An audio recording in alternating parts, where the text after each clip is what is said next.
वेदेषु व्यासस्य वचनम द्वयम परोपकाराय पुण्याय पापाय परपीड़नम। बोलते हैं कि 18 पुराण जो हम लिखे हैं यही दो बात समझाने के लिए। दो बात क्या है कि परोपकार करना ही पुण्य है और परोपकार पुण्य पापाय परपीड़नम, पर पीड़ा ही पाप है। पुण्य और पाप को परिभाषित करने के लिए उन्होंने 18 पुराण लिखे। तो पाप क्या बोल रहे हैं? ऐसा काम जिससे दूसरे को पीड़ा हो। अब मान लीजिए किसी के परिवार में किसी का स्वर्गवास हो गया, तो अब उस सब परिवार में तो खुशी होगा नहीं। उस परिवार में तो एक दुख का माहौल है। आप कितने दिन साथ में रहे, खाए पिए, और अचानक वो चले गए तो दुख का माहौल है। और उस दुख की घड़ी में और आप उसका दुख बढ़ा रहे हैं, भाई तुमको भोज करो, हमको खिलाओ, तुमको ये दान करो, तो उसका तो सुख बढ़ेगा कि दुख बढ़ेगा ना। तो बोल रहे हैं ऐसा काम करने से जिसको दुख हो वो पाप की श्रेणी में आ रहा है। तो आप यदि मृतक के यहाँ खाएंगे तो उसका तो दुख में और बढ़ा रहे हैं ना। इसका मतलब आप पाप में भागीदारी हो रहे हैं, पाप कर्म में भागीदारी हो रहे हैं। इससे बचने के लिए बाबा ने बोला नहीं, श्राद्ध कर्म का अन्न खाना नहीं है, वो श्राद्ध का अन्न ही पाप माना जाएगा। और जहाँ तक कल्पना है कि वो दान दक्षिणा देने की, तो वो जितने भी दान दक्षिणा ले जाते हैं तो सब पंडित जी अपने घर में रखते हैं। वो बोलते हैं हम तुम्हारे पितरी को ऊपर भेज देंगे, लेकिन वो कहाँ भेजेगा? ऊपर कुछ रहेगा तब तो। वो सब तो पंडित जी के घर में रहता है। लोग अंधविश्वास में पढ़ करके उसको लोग दे देते हैं। और बाबा ने इसमें छोटी सी कहानी भी लिखे हैं कि एक आदमी इसी तरह कोई बिजनेसमैन थे, उनके परिवार में गुजर गए, तो सलाह लेने लगे अपने मित्र से कि क्या करना चाहिए। तो बोला, पंडित जी से बोला कि भाई क्या करना है? तो बोला इतना स्वर्ण मुद्रा देने से तुम्हारे पिताजी को स्वर्ग हम पहुंचा देंगे। तो मित्र से सलाह लिया, तो उनका मित्र जो था थोड़ा सा चालाक किस्म था, बोला देखो ये पंडित जी बिजनेसमैन है, इससे थोड़ा बिजनेस का बात करते हैं, थोड़ा डील करो, कि बोलो कि हमको हमारे पास इतना स्वर्ण नहीं है, थोड़ा कम है, इतना देने से काम चलेगा क्या? तो वही बात उन्होंने पूछा कि पंडित जी हमारे पास तो उतना स्वर्ण मुद्रा नहीं है, थोड़ा कम है, क्या इससे काम चलेगा? तो हाँ काम तो चलेगा, हम स्वर्ग में घुसाएंगे नहीं, लेकिन हम गेट दिखा करके वहाँ से लौट आएंगे। तो वो जो बिजनेसमैन था बोला देखो ये तो ट्रिक काम किया, हम लोग और बार्गेन करेंगे तो और फायदा होगा। इस बार बोलो कि थोड़ा उतना भी हमारा सामर्थ्य नहीं है, थोड़ा और कम कर सकते हैं क्या? इस तरह बार्गेन करते करते उन्होंने बोला ठीक है, हम रास्ते भी नहीं दिखला देंगे, हम रास्ता दिखला देंगे, यहाँ तक पहुँचा देंगे। होते होते बोला पंडित जी खाली आप रास्ता दिखा देंगे ना, मेरे पिताजी जीवन भर खूब कसरत किए हैं, खूब योगा किया है, वो चल के वहाँ पहुँच जाएंगे। तो ये है कंसेप्ट लोगों का कि स्वर्ग में हम पहुँचा देंगे। एक समय ऐसा भी था, ये केवल हिंदू धर्म में नहीं, क्रिश्चियन लोगों में भी स्वर्ग का टिकट बेचता था, वो लोग भी स्वर्ग का टिकट बेचता था। और एक समय उसको बोला गया मध्यकालीन भारत या मध्यकालीन युग पूरे वर्ल्ड में, जब बाबा जो आनंद से क्या बोलते हैं प्रौत में लिखे है ना वर्ण व्यवस्था, तो 4 वर्ण की उसमें है। वर्ण केवल जन्म से नहीं होता, ये मानसिक कलर लिखे हैं बाबा, जन्म से नहीं होता। क्योंकि बाबा तो साफ बोले हैं, ये जो श्लोक है एक उसको पंडित जी लोगों ने बदल दिया। उसमें बाबा के श्लोक है, जन्मना जायते शूद्र संस्कारात द्विज उचिते वेद पठात भवेद विप्र ब्रह्म जनाति सा ब्रह्मणा। लेकिन इस श्लोक को पंडित जी लोगों ने चेंज करके जन्मना जायते शूद्र को हटा दिया, उसको बदल दिया। जन्म से बाबा बोल रहे हैं कि आप शास्त्र में लिखा है कि जन्म से सभी शूद्र है। तो शूद्र की परिभाषा बाबा क्या बोल रहे हैं? जो केवल अपने जीवन रक्षा के लिए सोचता है कि हमको कैसे दुनिया में जिंदा रहना, इसके अलावा उसका मानसिक चिंतन काम नहीं करता है कि हमको कैसे राज चलाना है, कैसे बिजनेस करना है, कैसे दूसरे महल बनाना है, ये सब नहीं। वो केवल अपने फिजिकल एग्जिस्टेंस, हम जिंदा कैसे रहें, केवल इतना ही सोचता है। वही लोग शूद्र कोटि में कहलाता है। तो बच्चा चाहे आप ब्राह्मण परिवार में जन्म ले या गरीब परिवार में, वो क्या है, उसको पेट भर खिला दीजिए, वो खेलने के लिए मस्त हो जाएगा। उसको ये पता नहीं है कि शाम में घर में खाना बनेगा कि नहीं, उसको थोड़ी चिंता है। वो दिन भर खेलेगा, फिर जब भूख लगेगी तब घर आएगा, हाँ मम्मी खाना दो। जब तक पेट भरा हुआ है तो खेल रहा है। तो इसलिए बोला गया जितने बच्चा है तो क्या है, जन्म से सब शूद्र है। क्योंकि केवल अपने पेट खेल, जब भूख लगेगी तभी सोचेगा, जब तक उसको भूख नहीं तब तक खेल रहा है। इसलिए बोला गया जन्मना जायते शूद्र। लेकिन इस चीज़ को लोग बदल दिया है। अब है कि ये संस्काराज द्विज उचिते, मतलब जब आप दीक्षा लेते हैं या संस्कार रूपी आप में परिवर्तन आता है तब आप द्विज कहलाते हैं। वेद पथात भवेद विप्र ब्रह्म जानाति स ब्रह्मन। जो वेद का अर्जन किया वो विप्र कहलाए, जो ब्रह्म का नॉलेज प्राप्त कर लिए वो ब्राह्मण कहलाए। तो जो वेद ज्ञान किया वो विप्र कहलाए। इसीलिए जब एक वेद को जो याद, पहले तो वेद का माना गया ज्ञान, वेद लिखा नहीं जाता था। वेद का मतलब ये श्रुति अर्थ, जो सुन सुन के याद किया जाए। क्योंकि शुरू में जब वेद की रचना हुई, अब बोलते 15,000 पहले से शुरू हुआ है और 7,000 के आसपास ऋग्वेद की कल्पना साकार हुआ है। बाकी वेद तीनों भारत में लिखा गया। ऋग्वेद भारत से बाहर शुरू हुआ, लेकिन भारत में आकर के उसका फिनिशिंग हुआ है। तो जब ऋग्वेद आया उस समय तो न कागज था, न लिपि था, कुछ था ही नहीं, तो लिखेगा कैसे? तो लोग सुन सुन के याद करता था। लेकिन जब लिपि आया और कागज वगैरह का आविष्कार हो गया, छपाई खाना आ गया, तो लोगों के मन में विचार आया ये हजारों हजार सूत्र को कैसे याद करेंगे, तो उसको लिख के रखा जाए। तब लिखने का जब कार्यक्रम हुआ तो इसका भी काफ़ी विरोध हुआ कि नहीं, वेद को तो लिखा नहीं जाना चाहिए, क्यों आप लिख रहे हैं। लेकिन उस समय लॉजिक था कि भाई पहले तो लिपि नहीं था, कागज नहीं था, इसलिए नहीं लिखा गया, लेकिन अब तो लिखा गया। तो जब लिखा नहीं जाता था उस समय जो याद करता था उसके नाम पे उसका टाइटल जुड़ता था। जैसे एक वेद को याद कर लिया तो पंडित जी कहलाए, या 2 वेद को याद कर लिए तो द्विवेदी कहलाए, 3 वेद को याद कर लिए तो त्रिवेदी या त्रिपाठी कहलाए, जो 4 वेद याद कर लेगा वो चतुर्वेदी कहलाएंगे।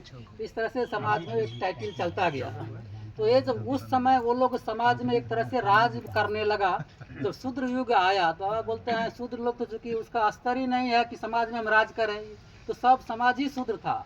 लोग जंगल में रहते थे या पहाड़ गुफा में रह रहे हैं, दिन रात संघर्ष कर रहे हैं कि कैसे जिंदा रहें, तो सब शूद्र कहलाएगा। क्योंकि वहाँ तो राज का कल्पना ही नहीं है, सब गुफा में रह रहा है, अपने जीवन संघर्ष के लिए कर रहा है। उसी में पहाड़ की गुफा ऊपर में रहता था, पहले ज़मीन पे भी नहीं रहता था, क्योंकि उसका जीवन सबसे सुरक्षित था पहाड़ के ऊपर में। ज़मीन पे अगर रहेगा तो बाघ भालू चीता तो उसको मार के खा जाएगा। तो पहाड़ की चोटी पे वो लोग रहता था, धीरे धीरे गुफा में घुस करके चट्टान वगैरह से बंद करके। लेकिन धीरे धीरे वो लोग नदी किनारे किनारे, क्योंकि रोड रास्ता तो था नहीं, तो नदी किनारे किनारे चल करके वो लोग धीरे धीरे ज़मीन पे आना शुरू किया। और इसी तरह से सभ्यता का विकास हुआ, लोग खेती करना सीख लिया। जब खेती करना सीख लिया तब लोग थोड़ा बहुत खेत वगैरह रखना शुरू किया। और फिर खेत के लिए संघर्ष हुआ कि हाँ इतना बड़ा खेत मेरा है, ये खेत तुम्हारा है। तो पहले तो ये सब धन दौलत के लिए संघर्ष नहीं हो रहा, पहले संघर्ष हो रहा है केवल जीवन रक्षा के लिए, क्योंकि हमारा ये एरिया है, यहाँ का फल मूल मेरा है, हाँ तुम यहाँ का फल मूल नहीं लेगा। तो वो संघर्ष था। बाद में संघर्ष आ गया नहीं ये खेत मेरा है इसके, हाँ। उसके बाद जब खेत वगैरह धन दौलत का कंसेप्ट हुआ तब आ रहा है क्षत्रिय युग। जिसके पास पावर है वो ज़्यादा खेत कैप्चर कर लिया, हमारा इतना बड़ा एरिया है, हमारा इतना बड़ा एरिया है। तो जो जितना पावरफुल आदमी था उतना बड़ा राजा कहलाया। उस समय तक देश का कल्पना नहीं है, ये भारत देश पाकिस्तान नहीं है। उस समय भारत में भी बोले होंगे कितना था राजा, यहाँ 600। अंग्रेज जब गया उस समय भी 600 राजा यहाँ थे। तो अंग्रेज के समय भी भारत देश पूरा है जिससे अभी कल्पना कर रहे हैं अंग बंग कलेंग क्या। जब सिकंदर आया यहाँ तो क्या था, पौरुष को हराया ना, पौरुष था, तक्षशिला था, अलग अलग था, मगध गणराज था, तो अलग अलग गणराज था। देश का कल्पना तभी भी नहीं है। उसके बाद जो क्षत्रिय युग आया तो उस समय के बाद धीरे धीरे बुद्धि का विकास हो रहा है। तो जब बुद्धि का विकास होता है तो आदमी थोड़ा शक्तिवान होने लगता है। जैसे सेकंड वर्ल्ड का वार में थल सेना के रूप में जापान सबसे शक्तिशाली था। जापान इतना शक्तिशाली था, छोटा सा देश, कि चाइना को, रसिया वगैरह, कोरिया वगैरह सब पर वो कब्जा किए हुआ था और उसको हराना जमीनी युद्ध में मुश्किल था। लेकिन वहाँ बुद्धि का खेला हो रहा है क्या, अमेरिका एटम बम बना लिया। अब क्योंकि थल सेना में तो उसको हरा नहीं पा रहा है तो उसको जाके एटम बम से हराया। जब बम का विकास हुआ तो वो तो बुद्धि की शारीरिक लड़ाई नहीं है ना, तो वो क्या हो गया, क्षत्रिय युग से विप्र युग में प्रयोग कर रहा है। बुद्धि जहाँ रहेगा, कहा गया जस बुद्धि तस्य बलम, जहाँ बुद्धि है वहीं बल भी है। तो इस तरह से एक समय बुद्धिजीवी लोग समाज में फिर हावी हो गया। और बुद्धिजीवी जब हावी था उसी समय ये स्वर्ग नरक का टिकट खेला शुरू हुआ। तो बुद्धिजीवी लोग ये स्वर्ग का टिकट बेचने लगे कि हम तुमको स्वर्ग पहुंचा देंगे, क्योंकि बुद्धिजीवी लोग समाज में शोषण करने लगे बहुत तेजी से। और बाबा बोलते हैं बुद्धिजीवी लोग थोड़ा स्वभाव से आलसी होता है। तो अब बुद्धिजीवी लोग प्राय जो इंटेलेक्चुअल होगा हम देखेंगे वो उतना फिजिकल वर्क नहीं करते हैं। तो जब आलसी काम होने लगे तो जो वैश्य युग थे देखा ये तो उतना फिजिकल वर्क करेगा नहीं, तो धीरे धीरे इनको हम सुख सुविधा दे देंगे और संसाधन अपने पास रख लेंगे।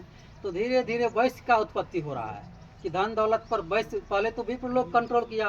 पहले क्षत्रिय था राजा, पहले क्षत्रिय शूद्र से राजा आया, राजा के बाद विप्र आ गया, विप्र के बाद वैश्य युग, मत जहाँ धन लोग जिसके हाथ में आ जाएगा, बोला आप हम पैसा देंगे तुमको और तुम सारा सुख सुविधा भोग करो, लेकिन राजपाट अब हमको दे दो, हम चलेंगे। तो अभी पूरे वर्ल्ड में वैश्य युग चल रहा है बाबा के अनुसार। पूरी दुनिया में जहाँ भी शासन चल रहा है, चाहे अमेरिका लीजिए, ऑस्ट्रेलिया, यूरोप और एशिया, जो आप बोल रहे हैं कोई राजा या नेता चला रहा है शासन, नहीं, ये लोगों का गलती है। बुद्धिजीवी किसके हाथ में सारा पैसा, अभी जहाँ पैसा वो कंट्रोल कर रहा है। और पैसे कहाँ है, चंद कैपिटलिस्ट है, लोगों को पता नहीं कि दुनिया कैसे चलता है। लोग रोज मोबाइल देख रहे हैं आप लोग या टीवी देख रहे हैं, सोच रहे हैं घटना सही है, टोटली गलत घटना है। जो आप पढ़ रहे हैं टीवी में या न्यूज़ देख रहे हैं वो सब गलत है, क्योंकि मीडिया किसका है? पूंजीपति जिसके हाथ में हो है ना। भारत में कम से कम कितना मीडिया है? हमको हजारों मीडिया है, लेकिन उसका मालिक देखिए पीछे में कौन है। और मालिक जहाँ तक उसका स्वार्थ होगा तब तक आपको तो वही चीज़ दिखाएगा, जिस दिन वो उसके स्वार्थ से टकराएगा वो चीज़ आपको नहीं दिखाई। इसलिए सही घटना ही नहीं देखा। मैं आपको एक छोटी सी उदाहरण देकर आपको समझा सकता हूँ दुनिया का घटना कैसे है। ओसामा बिन लादेन जब हुआ था, तालिबान हुआ, लोग अभी तक दुनिया मानता है कि पाकिस्तान को ये जिन्ना ने बना दिया या महात्मा गांधी बना दिया। टोटली गलत न्यूज़ है, सारा दुनिया यही जानता है। लेकिन आपको इतिहास अगर थोड़ा सा भी नॉलेज मालूम होगा तो 1917 में 2 क्रांति होती है।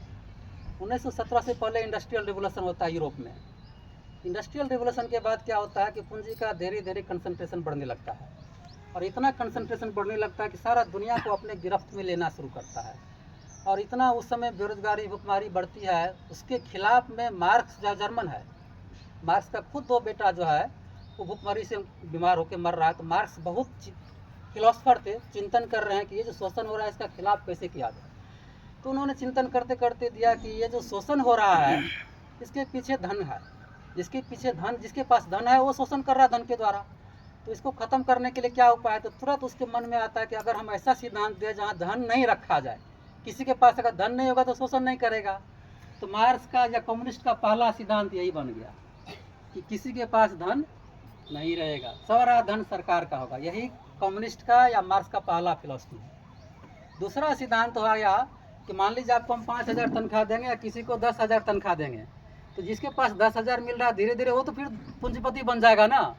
तो तुरंत इसको ख़त्म करने के लिए उसके मन में क्या आया है? सबको बराबर देंगे ताकि फिर से कभी ये पूंजीपति नहीं बने। तो यही दूसरा सिद्धांत हो गया मार्क्स का। यही दोनों सिद्धांत पे पूरा मार्क्सिज्म में कम्युनिस्ट टिका हुआ है। पहला सिद्धांत किसी को धन रखने का अधिकार नहीं रहेगा, और दूसरा सिद्धांत हो गया सबको बराबर मिलेगा। तो ये जो 1917 में क्रांति हुई रसिया में, इंडस्ट्रियल रिवोल्यूशन के खिलाफ हुआ और पूरा पावर आ गया लेनिन के हाथ में। उस समय लेनिन बाहर में था। 1917 में 2 क्रांति हो रही है रसिया में, आप लोग इतिहास जानेंगे। पहली क्रांति जब शूद्र रिवोल्यूशन कहलाता है, तो पहले ही बाबा बोल रहे हैं शूद्र को चूँकि शासन करने का मानसिकता नहीं है, क्रांति तो कर दिया, राजा को मार दिया, लेकिन अब समाज को कैसे लीड करेंगे तो उसको कोई मार्गदर्शन नहीं मिल रहा है। समाज में पूरा केओस हो गया। तब लेनिन आया है रूस और उस रिवोल्यूशन को अपने हाथ में लिया। फिर से दोबारा क्रांति हो रहा है 1917 में। इसलिए इतिहास पढ़ेगा तब को पता चलेगा 1917 में रसिया में 2 क्रांति हो रहा है। तो दूसरी क्रांति को लेनिन लीड किया, तब जाके मार्क्स को उन्होंने मार्क्सिज्म को वो मेटेरियलाइज किया। और फिर वहाँ से चलते चलते 1990 तक रसिया पूरे या कम्युनिस्ट सिद्धांत पूरे दुनिया में हावी होने लगा। तो अब इतना हावी होने लगा 1947 आते आते आधा यूरोप को अपने गिरफ्त में ले लिया। पोलैंड, हंगरी, चेकोस्लोवाकिया, पूर्वी जर्मनी सब रसियन आर्मी या इसको बोलते हैं रेड आर्मी, उसके गिरफ्त में आ गया। चाइना में 1949 में आ गया। ईरान के बगल में अफगानिस्तान पहुंच गया। अब जो दुनिया का जो पूंजीवादी ताकत था, पूंजी कहाँ था? यूरोप और अमेरिका, जो पूरा दुनिया को एक समय पूरे करीब हजारों साल उन्होंने शासन किया।